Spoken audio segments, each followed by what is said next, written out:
Bonjour tout le monde, aujourd'hui je reviens vers vous en face caméra pour une vidéo qui ne sera que face caméra, qui ne parlera que très peu de loisirs créatifs. C'est une vidéo qui me tient à cœur, que j'ai repoussée pendant longtemps, d'une part parce que j'étais sacrément malade le mois dernier et du coup je n'arrivais pas à poser ma voix comme je le voulais et j'avais des problèmes respiratoires, donc quand on doit poser la voix avec une respiration difficile et des grosses douleurs au niveau du visage, c'est vraiment compliqué. Donc je ne me sentais pas apte à vous délivrer ce message. Et en plus, j'ai une sorte de petit trac par rapport à cette vidéo que je veux vous faire depuis longtemps. Et aussi, il fallait que une partie de moi qui était en colère s'apaise avant de prendre la parole parce que je ne voulais pas être virulente ou juste bêtement vider mon sac par rapport à mon ressenti du moment. Donc là, comme je vous l'ai dit dans ma vidéo coloriage terminée, j'ai été quelques jours en vacances et oui, je me suis donné le droit d'aller en vacances et d'en profiter.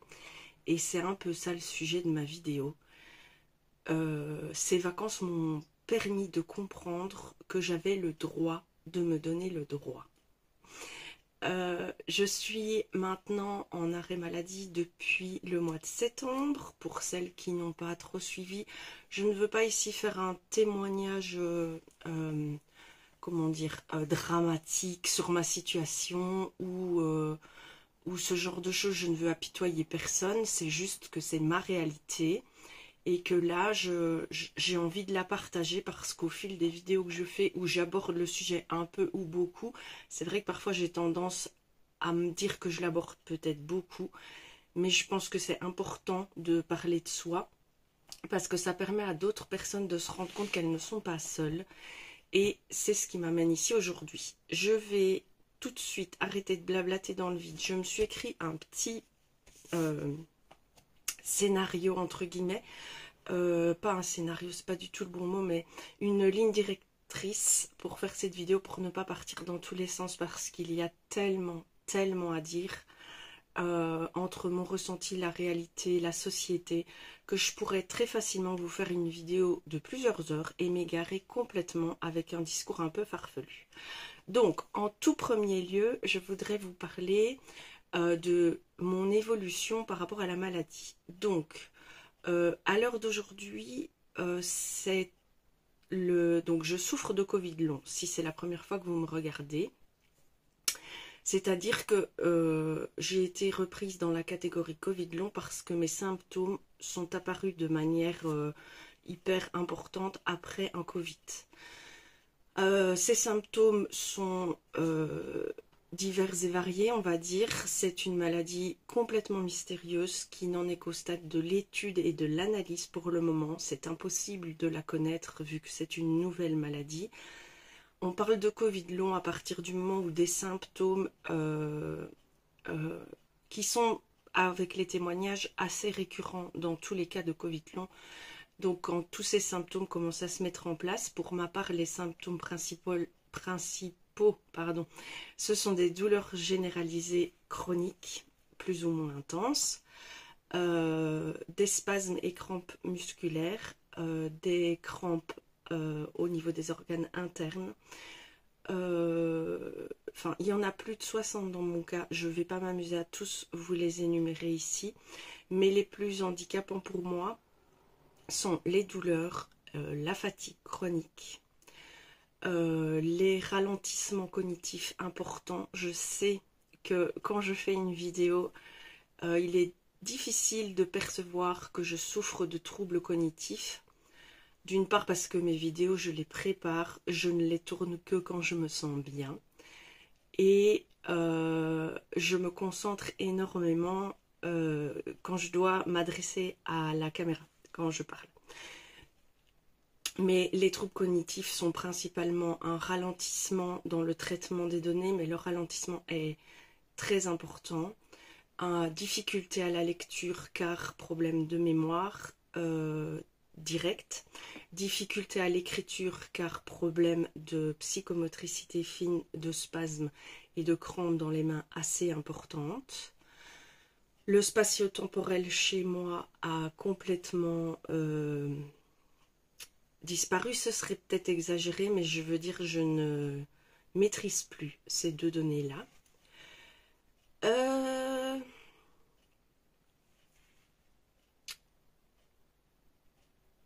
Les liens logiques, c'est compliqué. Le calcul mental, ce n'est plus du tout accessible. L'analyse des données, donc apprendre de nouvelles choses, c'est très compliqué. Enfin bref, voilà. Tout ça, c'est au niveau cognitif. Je souffre en plus d'un trouble qui est très perturbant. C'est que quand je suis en mouvement qui est plus rapide que la marche, même quand je suis en train de marcher, ça m'arrive aussi. Mais par exemple, quand je fais demi-tour trop vite, eh bien, ce que mon cerveau perçoit, voit, il ne le met pas en bonne perspective. Donc je dis, pour faciliter le débat, que je souffre d'hallucinations visuelles, mais en fait c'est un petit peu plus complexe que ça, c'est-à-dire que les informations que mon cerveau reçoit se mélangent, ce qui fait que quand je suis en voiture comme passager, eh bien la voiture qui sera à ma droite, moi je risque de la voir sur moi. Donc pas du tout en zone de sécurité, mais tout à fait sur moi. Ou alors une ombre va devenir un objet, ou alors un tournant va devenir un trou.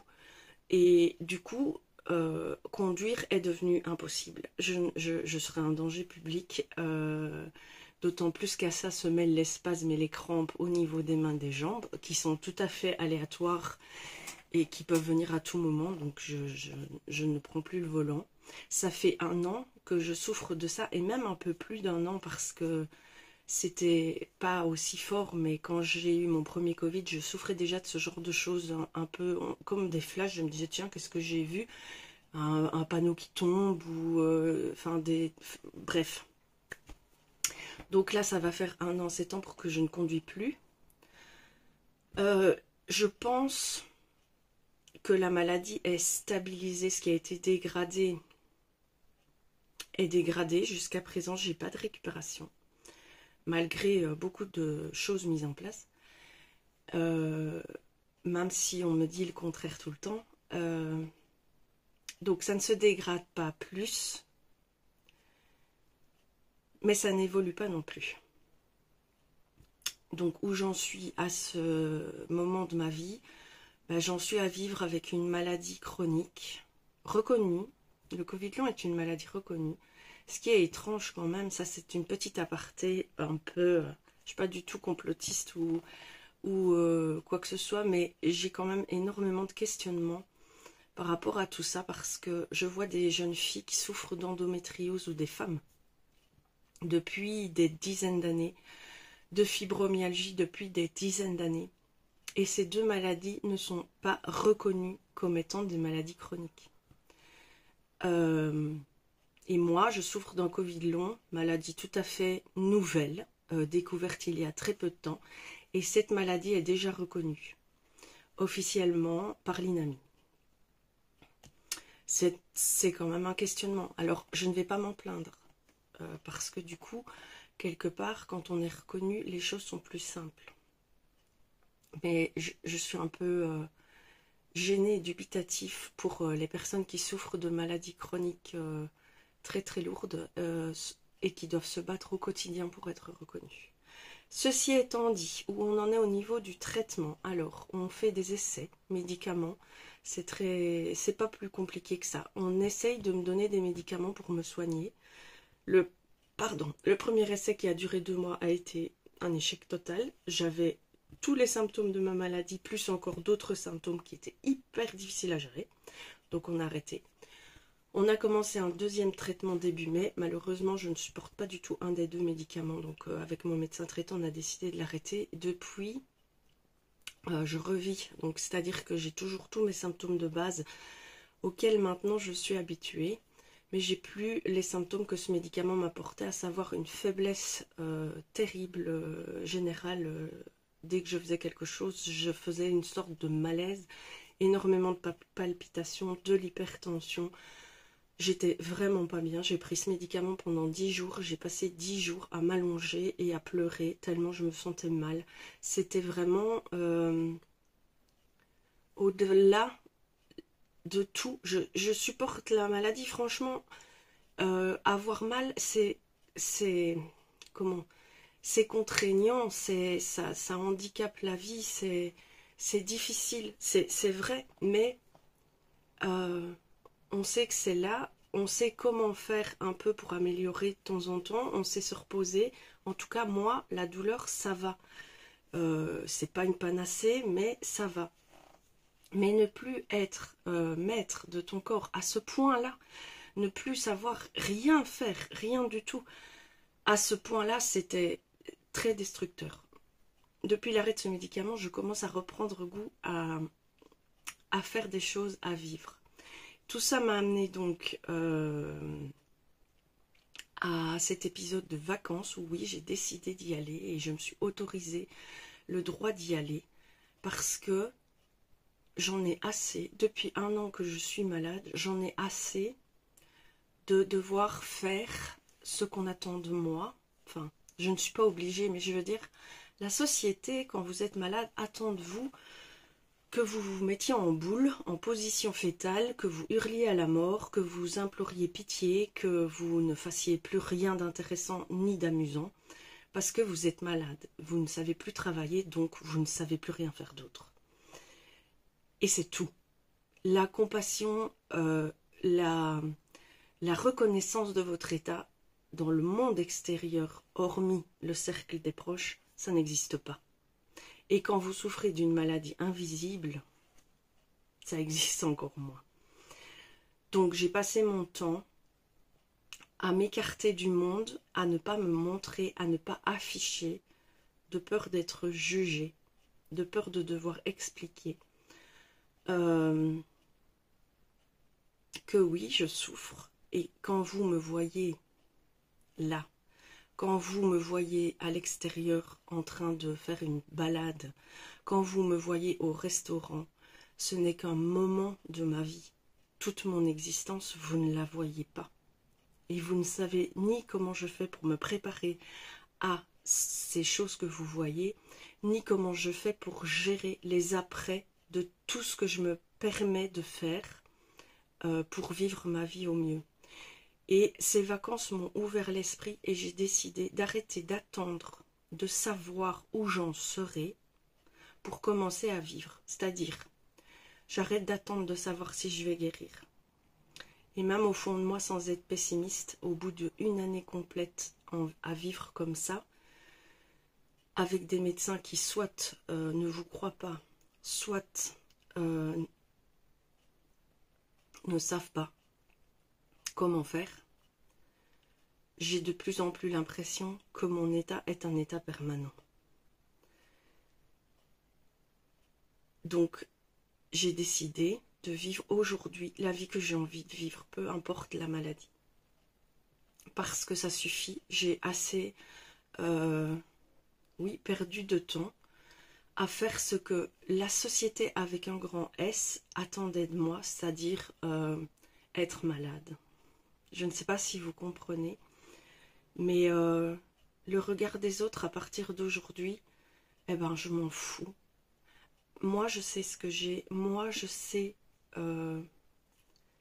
et ça me suffit en fait. Je sais que je fais de mon mieux chaque jour, je sais que j'en fais plus que n'importe qui en bonne santé pour arriver à un niveau peut-être bien moindre que lui, mais je fais plus que lui en termes d'investissement personnel, en termes d'énergie, en termes de dépassement de moi. Et personne ne pourra m'enlever ça. On aura beau attendre de moi que je pleure, que je me plaigne, et ce n'est pas que vos collègues ou le boucher du coin ou le facteur, c'est aussi le monde médical. Le monde médical qui vous contrôle, celui-là est impitoyable. Et pourtant ce sont des médecins. C'est très étrange, hein, mais ce sont des médecins à la solde d'une société de production, d'une société capitaliste qui veulent vous remettre à la productivité à tout prix. Et ces gens-là, qui sont pourtant médecins, qui sont conscients qu'il existe toutes sortes de choses et que malgré l'avancée de la médecine, on ne sait pas tout, eh ben, ils vous remettent tout le temps dans le nez que vous n'êtes pas productif et ils vous demandent tout le temps comment allez-vous faire pour devenir productif. Bien écoutez, j'ai eu le cas encore mardi de ce médecin conseil qui m'a demandé quel est votre avis. Comme elle m'a dit précisément quels sont vos projets. Je lui ai dit mon projet c'est d'apprendre à vivre le mieux possible en m'adaptant à mon corps, en m'adaptant à ses limites. C'est de faire des projets, c'est un projet de vie mon projet, un projet de mieux vivre, un projet de bien vivre. Et elle m'a coupé net et elle m'a dit je parle de votre projet professionnel. Ce à quoi je lui ai répondu que mon projet professionnel était mon projet de vie. Parce que quand on vous demande de décrire votre état de santé en 5 minutes, comment voulez-vous expliquer que vous mettez plus ou moins 1 heure quart à savoir sortir de votre lit le matin, que vous êtes d'une lenteur pour tout faire, analyse des données, traitement des données, la moindre tâche à faire, elle est faisable, mais très lente. Donc je ne suis pas productive de base. Pour un travail, je ne serai pas productive. Je suis, en plus, à ça vous ajoutez la fatigue chronique qui fait que je ne suis pas capable de me concentrer toute une journée. Ajoutez à ça que je ne peux plus conduire. Ajoutez à ça que j'ai des douleurs chroniques qui sont permanentes. Elles ne sont pas continuelles en intensité, mais elles sont permanentes en termes d'existence. Ajoutez à ça que certains jours, il y a des facteurs de maladie interne qui se rajoutent, que certains jours je ne me lève pas, que certains jours je ne sais pas parler comme je vous parle aujourd'hui, c'est impossible. Comment voulez-vous que je me projette dans un projet professionnel en sachant quelles sont mes limites? Et comment est-il possible qu'un médecin, tout contrôle soit-il, ne puisse pas avoir l'humanité nécessaire pour comprendre ça? Bref, eh ben, cette entrevue m'a encore plus confortée dans mon idée que je dois arrêter d'attendre que les choses soient définies, parce qu'elles ne le seront probablement jamais, et je dois vivre selon mon envie et mes projets. Donc, mes projets. D'abord, je vais parler de mes envies. Vous avez remarqué qu'aujourd'hui, je suis maquillée. Ça fait partie de mes envies. J'ai mis totalement mon apparence de côté depuis 1 an. Même certains jours, plusieurs jours d'affilée, je ne m'habillais plus. À quoi ça sert? Vous êtes chez vous, dans votre maison, toute seule. Pourquoi? Ça ne sert à rien? Eh bien, si. D'une part parce que j'adore le maquillage, j'en ai une collection impressionnante. Quand je travaillais, j'essayais de me maquiller tous les jours parce que je trouve ça fun, je trouve ça beau, ça met de la couleur et j'aimais bien maîtriser.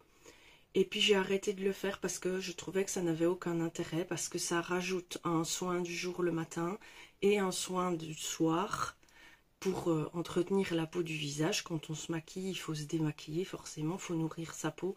Et tout ça, je ne le faisais plus. Et bien avec ces vacances, j'ai décidé de ne plus m'empêcher de faire ça. C'est pas parce que je suis malade que je ne peux pas m'habiller ou me maquiller ou me coiffer comme j'ai envie ou porter mes bijoux, ce genre de choses. Donc ensuite, donc prendre soin de moi de manière générale, faire des soins, m'apporter du bien-être et tout, ça c'est de nouveau dans mes projets. Recommencer à entretenir mon jardin à ma petite mesure, un petit peu tous les jours. Je ne veux pas me mettre de gros objectifs, ça ne sert à rien.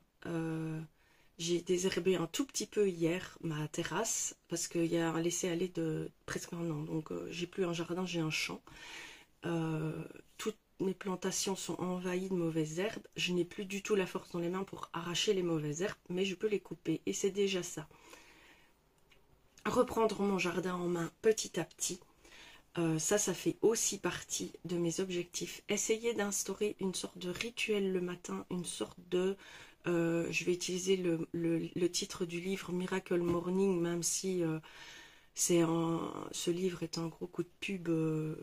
Voilà, je l'ai lu, je l'ai eu, mais ça n'a pas été une lecture transcendante, mais ça donne des pistes pour faire une sorte de rituel du matin avec un petit peu d'étirement ou un petit peu de renforcement musculaire, de la méditation, un peu de lecture de développement personnel pour essayer de retravailler mes points faibles et pour aussi me donner une certaine ligne de conduite et m'ouvrir les journées de manière positive et dynamique. Ça me tient vraiment à cœur, je mets ça en place petit à petit. Ensuite, au niveau de mes projets, eh bien, depuis toujours, j'ai écrit. Alors, aujourd'hui, c'est devenu compliqué d'écrire manuellement ou d'écrire sur un PC parce que c'est très lent, mais je peux le faire. Et par contre, j'ai découvert qu'on pouvait dicter et transcrire. Donc ça m'intéresse vraiment. Il faut savoir pour la petite histoire qu'à la naissance de mon fils, il y a 22 ans, j'ai écrit un roman. Alors, c'est pas du tout le roman du siècle, mais j'ai écrit une histoire de bout en bout avec une intrigue. Ça vaut ce que ça vaut. J'avais recommencé à la retranscrire dans mon ordinateur et puis je suis tombée sur un commentaire. Je l'avais fait lire à plusieurs personnes et on sait qu'on fait lire ce genre de choses aux personnes qui nous tiennent à cœur. Et une des personnes a écrit, a découvert l'intrigue assez tôt et a écrit que si c'était ça l'intrigue, c'était très décevant. Et j'ai arrêté d'écrire en disant en fait je suis nulle. Ça sert à rien que je le fasse, ce livre est nul. Et là, avec ces vacances, je me suis dit, mais attends, on s'en fout qu'il est nul ou pas nul, c'est toi qui l'as fait, c'est ton œuvre. Aussi nulle soit-elle, c'est ton œuvre. Et elle est nulle aux yeux de quelqu'un d'autre, elle n'est pas nulle à tes yeux, loin de là. Donc je vais reprendre l'écriture de mon livre. J'ai aussi envie d'écrire un recueil de poèmes, parce que j'ai énormément de poèmes. Je voudrais bien écrire enfin, les éditer en fait.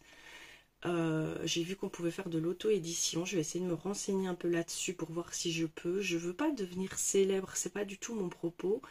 Mais j'ai créé quelque chose et je voudrais aller jusqu'au bout de ma démarche. Je n'ai plus peur maintenant. Je n'ai plus peur de faire face au jugement des autres. Je n'ai plus peur de faire face à la critique. Parce que comme tous mes loisirs créatifs, ça a le mérite d'avoir été créé. Je l'ai fait. Alors c'est peut-être pas de la grande littérature française, c'est certain, mais je l'ai fait, c'est à moi, ça m'appartient, c'est mon bébé et je veux le mettre au monde. Voilà, ça ne va pas plus loin que ça, c'est mon envie. J'ai aussi envie, très bizarrement, je vous ai fait une vidéo sur le bullet journal il n'y a pas très longtemps. Quelqu'un m'avait demandé quelques explications, donc j'ai fait de mon mieux pour essayer d'apporter, mais j'avais plus d'exemplaires de mes réalisations. Et j'avais dit dans la vidéo que si j'ai arrêté le bullet, c'est parce que je n'avais pas le temps avec mon travail, les enfants, toutes les charges de la vie. Ça me prenait trop de temps et c'était devenu une obligation et du coup j'ai arrêté. Mais à l'heure d'aujourd'hui, j'ai tout le temps qu'il faut pour recommencer un bullet et j'ai plein d'envie de tracker pour voir mes évolutions, pour... J'ai toujours bien aimé ça dans les bullets, c'est les trackers. Donc les trackers pour le loisir créatif, les trackers sur la santé, les trackers sur la météo, les trackers sur les films que je regarde, tout ça. Pour laisser une trace. Et ça, j'ai plein de bullets vierges de chez Action derrière, là, dans mon armoire. J'en ai au moins 15 d'avance. Donc je vais recommencer à faire un bullet journal, ça c'est sûr. Et... j'ai aussi, et j'y viens maintenant après 23 minutes de blabla, j'ai aussi un autre projet que j'ai mis en place en phase test il y a un petit mois. C'est un groupe Facebook dédié aux malades chroniques. Pourquoi j'ai fait ce groupe? Parce que en dessous de mes vidéos, souvent, il y a des gens qui témoignent. Alors, je n'ai pas des millions d'abonnés et mes vidéos ne sont pas vues par une communauté extravagante, mais les personnes qui regardent mes vidéos témoignent très souvent de vie similaire à la mienne, avec de la maladie chronique, très souvent fibromyalgie, avec des difficultés relationnelles, avec des difficultés médicales, sociales et tout ce qu'on veut. Et ça m'a profondément touchée, parce que souvent ce qui leur sortait, c'est que ces personnes se sentent isolées. parce que soit elles n'osent plus parce qu'elles sont gênées de leur état de santé, soit on les a carrément mises de côté parce qu'elles n'étaient plus ce qu'elles étaient avant. Et du coup, j'ai eu l'idée de ce groupe. Je vous mettrai le lien en description si vous voulez vous affilier à ce groupe. Franchement, j'aimerais qu'il y ait des gens qui viennent sur ce groupe. Pour l'instant, on est 5. Il tourne depuis un peu plus d'un mois. J'ai une super adhérente qui est une amie dans la vie réelle, qui elle-même a des problèmes de santé et qui fait vivre le groupe avec moi pour le moment. On est à peu près nous deux à le faire vivre, les autres n'interviennent pas souvent, mais c'est pas grave, c'est pas ça le sujet. Mais je veux dire, ma philosophie pour ce groupe, c'est que ce soit un groupe de partage. Partagez vos trucs et astuces, partagez vos petites victoires, partagez vos kiffs, partagez vos occupations, partagez aussi vos déboires, vos énervements, votre agacement. Je voudrais que ce groupe soit un petit peu aussi dans l'autodérision de soi, dans savoir rire de soi, savoir se prendre à la légère, un petit peu. C'est aussi un groupe d'acceptation. J'aimerais bien que ce soit la philosophie du groupe, c'est de s'accepter, d'accepter les autres et d'accepter le jugement des autres aussi, parce que s'ils nous jugent, c'est soit parce qu'ils ont peur, qu'ils ne comprennent pas, ou qu'ils ne savent pas comment eux-mêmes gérer ça. Et donc au lieu de se juger eux-mêmes pour leur incapacité émotionnelle, ils nous jugent nous pour nos différences. Ça va pas plus loin que ça. Accepter et s'accepter soi aussi, c'est important. Moi, j'accepte tout à fait que je ne sache plus faire ce que je faisais il y a 2 ans. Aujourd'hui, je l'accepte. Et j'essaye de faire d'autres choses que je ne faisais pas il y a 2 ans. J'aimerais bien aussi que ce soit un groupe formateur, c'est-à-dire qu'on s'apprenne mutuellement les uns des autres. Vous verrez si vous adhérez à ce groupe que j'ai fait une liste de règles qui paraît peut-être rébarbatif à lire, mais je trouvais ça important et ça, je pense que ça vous montrera la philosophie que je veux insuffler dans ce groupe. Si vous adhérez au groupe, je vous demande de lire les règles et de les accepter. Ça me permettra de savoir que vous avez compris la philosophie du groupe. Alors, dans ce groupe, il y a aussi 3 questions que je pose pour votre adhésion. Ce groupe, je voudrais qu'il soit dédié aux gens qui souffrent de maladies chroniques et de handicaps invisibles. Parce que on se sent très vite mis à l'écart et c'est pas marqué sur notre visage qu'on va pas bien. Et donc, la plupart d'entre nous ont fait d'énormes efforts pour être au mieux. Et quand ça ne va pas, les gens ne comprennent pas. C'est difficile de se mettre à notre place parce qu'on ne sait pas ce qu'on vit à l'intérieur de notre corps. Et donc je pense que se regrouper, être ensemble et se reconnaître, ça pourrait être une richesse pour beaucoup et aussi pour les sortir de l'isolement. Donc, venez dans ce groupe si vous souffrez de maladies chroniques de type, j'en connais pas beaucoup, moi je connais la fibromyalgie, je connais l'endométriose, je connais le syndrome de fatigue chronique, je connais évidemment le Covid long, je connais peu d'autres maladies chroniques, mais n'hésitez pas à venir. Venez si vous souffrez aussi de troubles du comportement qui peuvent pousser à l'isolement. Je pense au TOC, je pense à l'hyperphagie, aux troubles du comportement alimentaire. Si vous souffrez de séquelles suite à si vous souffrez d'un handicap quelconque en fait, venez dans le groupe. N'hésitez pas à faire partie de cette communauté qui se voudra bienveillante, chaleureuse. Pour l'instant, je suis l'administratrice du groupe. Si le groupe prenait une ampleur, une popularité démesurée, peut-être qu'il y aurait des modérateurs ou des administrateurs qui viendraient avec moi pour m'aider, parce qu'il est bien évident que gérer un groupe, ça prend beaucoup de temps. il faut savoir être organisée, être présente, mais je pense que c'est tout à fait faisable. Donc franchement, si vous avez envie de venir partager, et attention, c'est pas un groupe qui se veut plaintif, qui se veut alarmiste, qui se veut centré sur soi-même. Non, c'est pas du tout ce que je veux dans ce groupe, c'est vraiment s'ouvrir au monde. Alors le nom du groupe, je l'ai appelé Malade et vivre pour le moment, mais même ce titre pour l'instant ne me plaît pas vraiment. Je voudrais trouver un titre un peu plus trouver un jeu de mots, quelque chose d'un peu plus fun que le mot malade, mais pour l'instant c'est le seul qui m'est venu. Donc je vous mets le lien du groupe. N'hésitez pas à rejoindre cette communauté qui se crée doucement, à faire partie de ce groupe avec nous. Si je l'ai créé, c'est parce que jusqu'à présent je n'ai pas trouvé un groupe sur les maladies chroniques qui m'apportait tout ce que j'avais envie. Je voulais quelque chose de différent, qui soit aussi dans le second degré et un petit peu la dérision aussi. Pas toujours prendre tout au sérieux. La vie, c'est pas que prendre les choses au sérieux.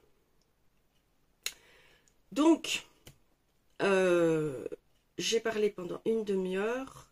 J'espère que j'ai été concise, enfin concise en une demi-heure, non, j'ai pas vraiment été concise, mais j'espère avoir pu partager un petit peu tout ce que je voulais. J'espère que cette vidéo vous a plu. Surtout, n'hésitez pas à venir sur le groupe, et même si vous vous inscrivez, et si ça ne vous plaît pas, vous repartez.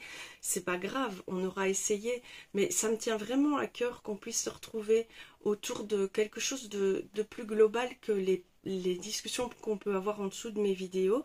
Et puis, ça peut aider, ça peut booster. Franchement, je vous assure, ça peut faire du bien de se retrouver entre gens qui se reconnaissent en fait. Je pense que c'est important. On a beau avoir des amis sur qui compter, une famille qui nous soutient, avoir des gens qui savent pertinemment ce qu'on traverse, les efforts qu'on fait pour essayer de vivre le plus normalement possible, c'est bien aussi, c'est important aussi. Et vous êtes tous d'une richesse incomparable avec votre expérience de vie qui pourrait aider d'autres personnes, donc n'hésitez pas. N'hésitez pas. Franchement, j'espère que mon idée sera suivie, que mon appel sera entendu et qu'on va pouvoir créer cette communauté qui s'entraidera par les liens du virtuel, par le partage, par les anecdotes, par tout ce qui peut nous arriver dans notre vie de malade chronique. Et déjouer un petit peu ces pièges de l'isolement et de la solitude qui peuvent nous miner vraiment très fortement. Sur ce, je vous souhaite une excellente journée. Merci de m'avoir suivi, merci de m'avoir écouté. Et d'avance, merci de nous rejoindre dans cette petite aventure qu'est ce groupe Facebook dont je vous mets le lien en description. Je vous souhaite une excellente journée. N'oubliez pas que quoi que vous fassiez, même si c'est à votre idée complètement dérisoire, c'est toujours plus que ce qu'en font certains. Je vous embrasse, à très bientôt.